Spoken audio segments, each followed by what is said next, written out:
Hello golfers, this is Don Sargent from Scioto Country Club. We're in the golf learning studio this morning. We're going to learn how to strike irons more cleanly. It's one of the hardest statistics to get well as a good golfer, and it's one of the hardest parts of the game because the ball's lying on the ground, we don't have it on a tee, and movement and shifting causes a lot of mishitting and misdirection.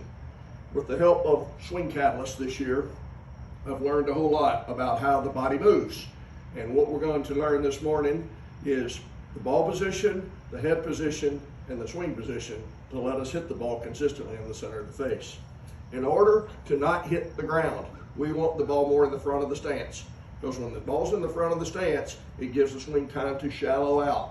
When we put it in the back of our stance, it's coming on a very steep downward angle, and we tend to dig the ground. Also, when we put the ball in the back of our stance, it takes the loft off the club, and golfers tend to go backwards and try to dig it out of the ground.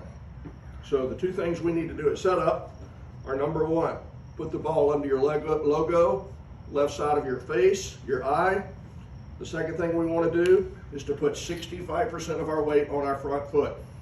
The reason we do that is so we can move the bottom of the arc and the strike point forward, not backward. The club's going to hit the ground where your nose is, and if your nose is behind the ball, you're going to chalk the ground. And then the last part of this, 65 left, ball position in the correct spot. We're going to keep our nose over the ball, not shifting to the right, because we shift over here, we have to move back to it. Keep your nose over the ball and strike the shot.